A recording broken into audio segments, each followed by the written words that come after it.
So one thing that I hate is taking up people's time. And years ago, I would love to play the Monopoly game over at Vaughn's and Albertsons, and I would collect a lot of coupons too. And there have been many times where I used a lot of coupons, but there's been a couple of awkward times. There have been a couple of times when I got to use the coupons, but the cashier, for some strange reason, had to input all the numbers individually for every single coupon. And then I was like waiting for 5-10 minutes while she inputted all the coupon numbers, and there's a whole long line, and I'm like trying not to be seen.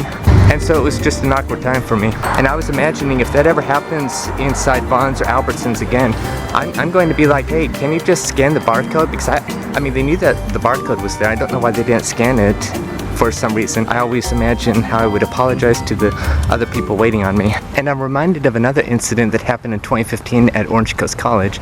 Now, when I was writing my fictional book, which ended up being a trilogy, I printed out the entire manuscript a couple of times in the computing center of Orange Coast College. And twice did I print out a couple of rough drafts to my manuscripts at Orange Coast College. And of course I paid for it and everything, and I was at the computing center, and it was like over 100 or 200 pages.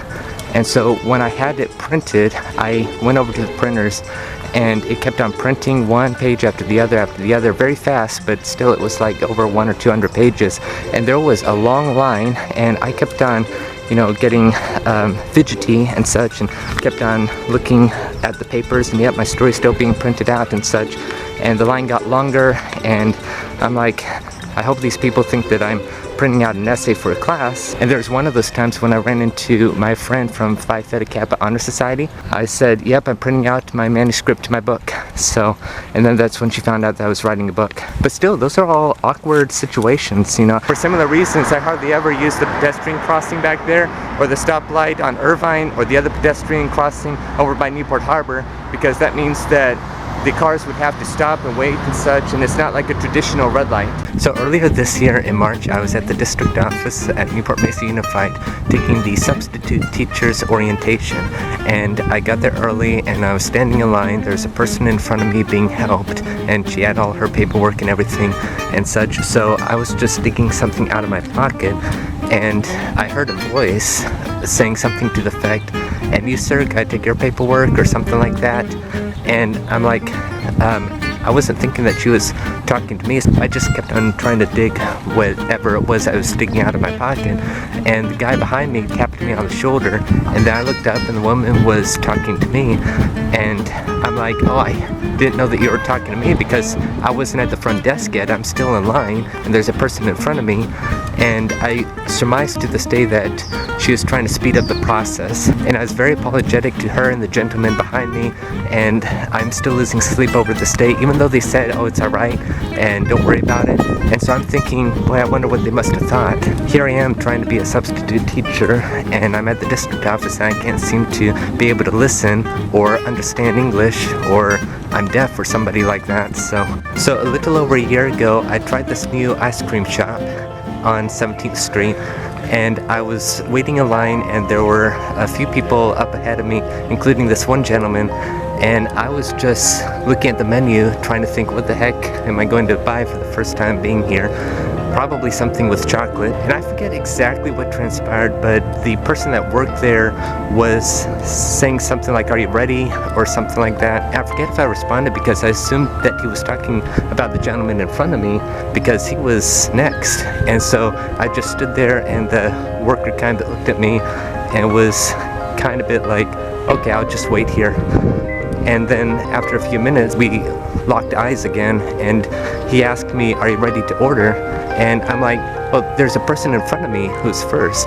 And he's like, no, don't worry about it, it's your turn. Because I guess the gentleman in front of me was with the other people, even though he seemed to be relatively far away from the other people. So I still don't know what transpired, but I ordered the ice cream anyway, and the rest is history, I guess. That actually reminded me of another incident I still lose sleep over to this day, and my heart just drops. It was grad night at Newport Harbor High School in 2013, and one of my security guard friends, I knew like all the security personnel at the high school, and one of them was with a police officer, and you know, they had to pat everybody down and such. And it was me, I believe another person, the police officer, and the security personnel. So here's the best that I remember it 9 years later, is the security guard shouted "next," and at the same time the police officer was free, and so the person in front of me went over to the police officer, and I just assumed that the security guard was telling the person in front of me, okay, she's next, and so I just stood there, and then the security officer yelled louder at me, "Next," and I'm like, oh, I didn't know that you were patting people down too. So I went over to him, and he's like, come on, Matthew, don't make me look like a fool or an idiot or something like that. And so he patted me down, and so I just had to finish my water bottle because I wasn't allowed to bring water inside grad night. So these were just two stories that I lose sleep over today, because the person that was trying to get my attention may have assumed that I'm a person that can't hear well or can't know what English means or something like that. So my heart still drops every time thinking about it, even if it was 1 to 9 years ago respectively. So the other night I was over at the Target back there making a return, and while I was standing in line, that spontaneously reminded me of a memory that I kind of lose sleep over from April 26, 2017. That was a Wednesday, and because it was a Wednesday I had Royal Rangers that night, and I was just standing in line at Wendy's, and there were a lot of middle schoolers there from Ensign because it was a Wednesday, and Wednesday was early out and there's no lunch at Ensign. And when I was a student there, a lot of people went to Wendy's, and apparently like 8 years later people still went over to Wendy's. So I was over there, and the students in front of me must have not been paying attention that it was their turn, and I was just lost in my thoughts. And the man behind me, who looked like to be a veteran, just kind of clapped at them and said, hey, it's your turn, kind of a bit sternly and such. And I'm like there in my uniform again, because it was Wednesday. I was in my Ranger uniform. I had Royal Rangers shortly after, and I'm like, boy, this is giving me the wrong impression, because the guy behind me had to tell the students to kind of move it, and it didn't happen once, but it happened twice, I believe, and he was kind of getting impatient, and my autistic brain was starting to think that maybe he thought that I was the one that's supposed to be doing it because I had the uniform, and he probably thought now I'm a fake person. It was just that my mind, I was just lost in thought. I wasn't paying attention. So all that was evoked just because I was waiting in line at a Target several years after the story happened.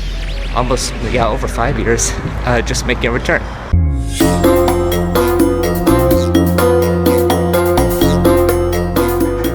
I had to finish my water because I wasn't allowed to bring the water inside. Hi. So, you got me. Thanks. You got me. Okay. I just flinched. Okay. Okay, now where was I? That completely distracted me.